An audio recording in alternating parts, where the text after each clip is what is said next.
I would like to introduce myself. My name is Brey Williams. I attend Arkansas Virtual Academy.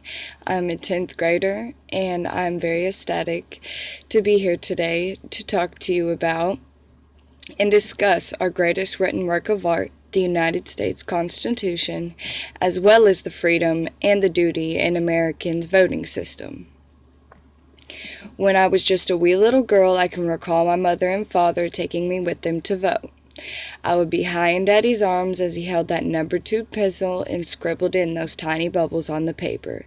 I would try and grab his pencil and scribble too. Daddy would say, "No, baby, one day it'll be your turn." Each year, even after my father passed, my mother would take me along to the voting booth at our local church, the same church I went to a Halloween celebration each year, so needless to say, I felt comfortable at times to ask where the candy was. When I was 12, Mom took me right up to the little sectioned off blue tables, lined side by side with a small partition to keep prying eyes from watching one of the most private, yes, most important aspect of our American democracy. I remember wondering if and when my name would be written in that book, and I would be handed a voting sheet of my own. I even asked a few times while I was still knee-high to a grasshopper if my name was in that book. Mom let me help place the sheet in the electronic machine for canvassing.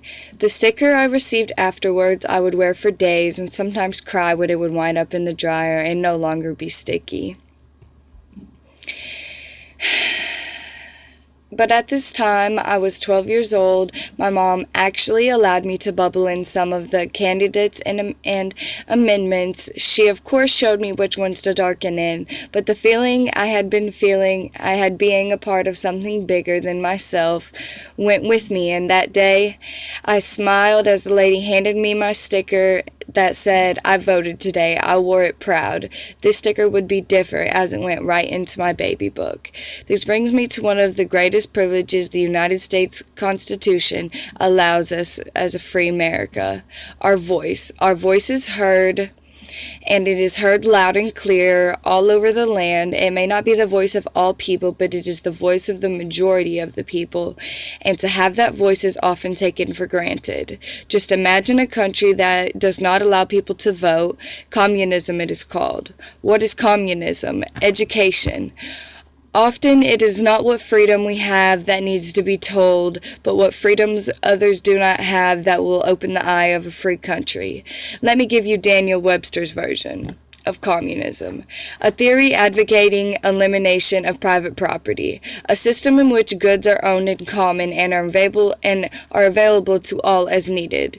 A doctrine based on revolutionary Marxian socialism and Marxist was the official ideology of the Union of Socialist Republics, a system of government in which a single authoritarian party controls state-owned means of production, a final stage of society in theory in which the state was withered away and economic goods are distributed equitably.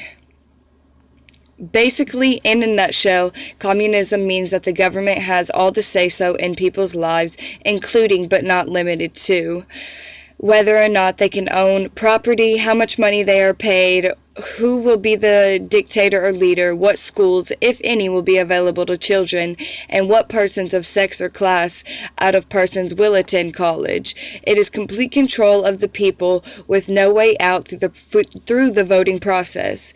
You may grow up and be the same farmer your father was and continue to receive the same meager wages as he did. You may become a doctor if lucky enough to be paid the same wages as a farmer is. You may be allowed to have savings up to $2,000 or no savings at all. It is all written in stone by a group of few for a group of many. To feel it, you must see it, and if you see it, you will feel it. One doesn't have to be in the country's first hand. It's all over the internet. Look at the faces of the people in a communist country.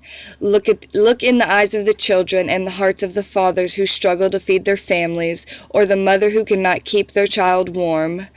My conclusion to communism in 2 words, just 2 little words as a reminder to our great nation: no choice. Now, voting did not come easy, at least not for some Americans. Most European Americans were assured to vote unless you were female, African American, or a few others.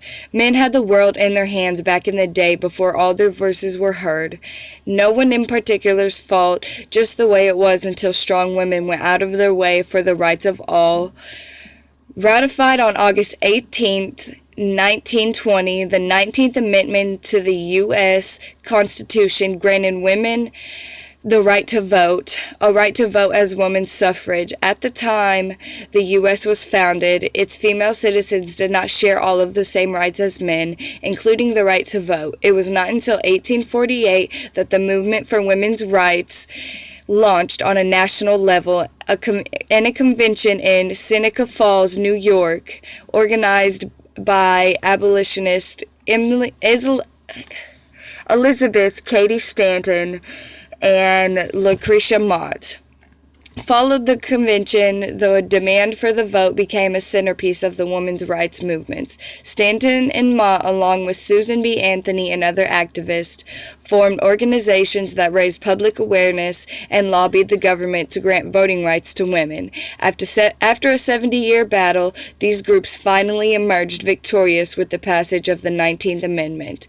These women did not just campaign for the women, they stood up for the rights of the African Americans, Christian, and other religious groups. It would be Wyoming where they would see the beginning of a victory for all citizens to have a voice. Amendment 19, Section 1. The right of citizens of the United States who are 18 of age or older to vote shall not be denied or abridged by the United States by any state on account of age. So what do we do with this privilege to vote now that so many have fought to get us here? We, as citizens, one of the greatest counties in the world, should register to vote in any elections we are privy to.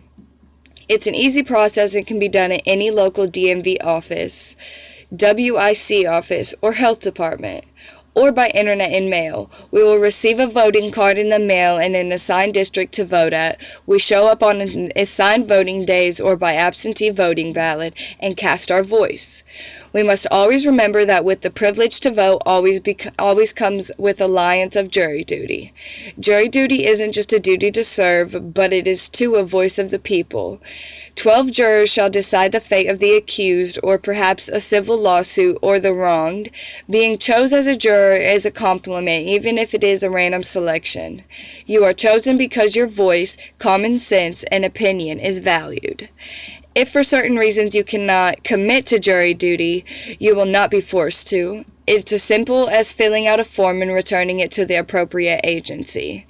But it is, after all, your voice. It never takes all 12 to have that voice. One not guilty or one guilty can cause a mistrial. So all voices together and separate become the voice of all people, except in civil trials. Now, with that said, we have privileges and we have duties, but we also have the responsibility to accept the voice of the majority and form as a union to the voice of the majority. Most recently, we had a presidential election to which both sides threw cruel and often unwanted accusations against others. This was put to the vote by American people, and the American people spoke. However, riots and death threats were thrown in the streets of many cities. We were assured peaceful and civil protest and the freedom of speech under the First Amendment. However, we are not guaranteed the right to harm others or endanger the whole by creating violent protest. How does someone even imagine in this country at this day and time that we can even begin to protest a president-elect to begin with?